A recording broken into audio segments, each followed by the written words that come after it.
ಪರಲೋಕದವುಗಳ ಕಡೆಗೆ ನೋಡುವಂತೆ ನಿಮ್ಮ ಆತ್ಮವನ್ನು ವಾಕ್ಯದಲ್ಲಿ ಬಲಪಡಿಸುವ ಅನುದಿನದ ಧ್ಯಾನ.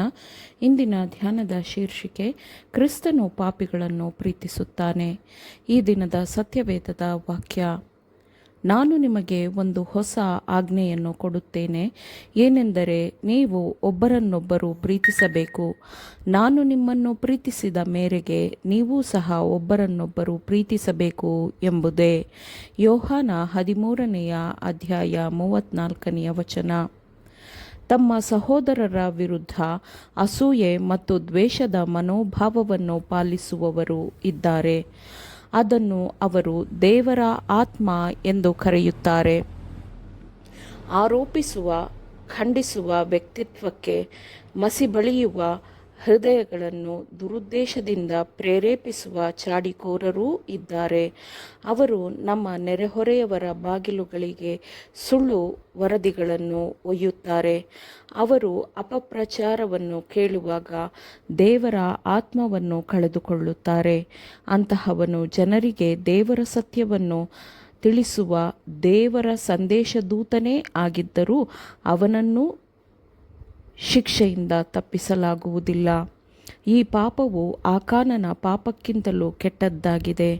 ಅದರ ಪ್ರಭಾವವು ಅದನ್ನು ಪಾಲಿಸುವವರಿಗೆ ಮಾತ್ರ ಸೀಮಿತವಾಗಿರುವುದಿಲ್ಲ. ಇದೇ ಕಹಿಯ ಮೂಲವಾಗಿರುತ್ತದೆ. ಇದರಿಂದಾಗಿ ಅನೇಕರು ಅಪವಿತ್ರರಾಗುತ್ತಾರೆ.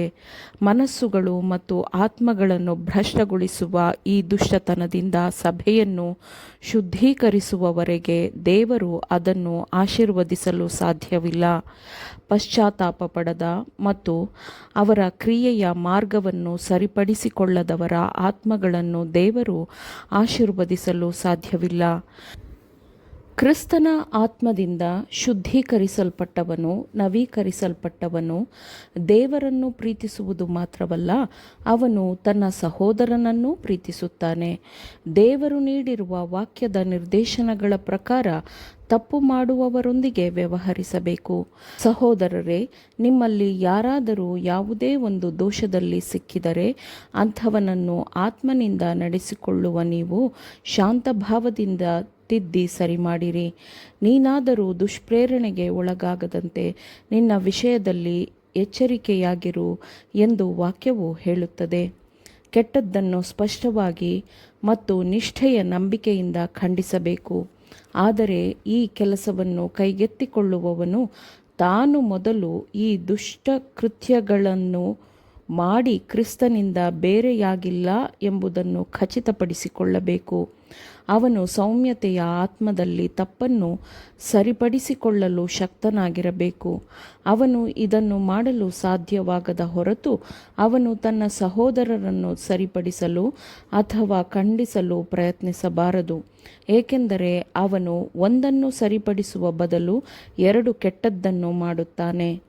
ಕ್ರಿಸ್ತನ ರಕ್ತದ ಖರೀದಿಯನ್ನು ಮನುಷ್ಯರು ಹೇಗೆ ಪರಿಗಣಿಸುತ್ತಾರೆ ಎಂಬುದರ ಬಗ್ಗೆ ಎಚ್ಚರದಿಂದಿರಿ. ಗೆತ್ಸೆಮನೆ ತೋಟದಲ್ಲಿ ದೀರ್ಘವಾದ ಹೋರಾಟ ಮಾಡುವುದಕ್ಕಾಗಿ ತನ್ನ ಶಿಷ್ಯರನ್ನು ಬಿಡುವ ಮೊದಲು ರಕ್ಷಕನು ಮಾಡಿದ ಪ್ರಾರ್ಥನೆಯನ್ನು ಅವರು ಮರೆಯಬಾರದು. ಕ್ರಿಸ್ತನು ತನ್ನ ಜೀವತ್ಯಾಗದ ಮೂಲಕ ಮಾನವರನ್ನು ಕೊಂಡುಕೊಂಡದ್ದರಲ್ಲಿ ಕ್ರಿಸ್ತನು ಮಾನವರಲ್ಲಿ ಇಟ್ಟಿರುವ ಉನ್ನತವಾದ ಪ್ರೀತಿಯನ್ನು ಅವರು ಮರೆಯಬಾರದು. ತಮ್ಮ ಸಹೋದರರ ಹೃದಯಗಳನ್ನು ನೋಯಿಸಿ ಗಾಯಪಡಿಸಲು ಸಿದ್ಧರಿರುವಂತೆ ಕಾಣುವ ಅನೇಕರಿದ್ದಾರೆ. ಕ್ರಿಸ್ತನು ಅವರಿಗೆ ತೋರಿಸಿರುವ ಮಾದರಿಯನ್ನು ಅವರು ಪಾಲಿಸುತ್ತಿದ್ದಾರೆಯೇ?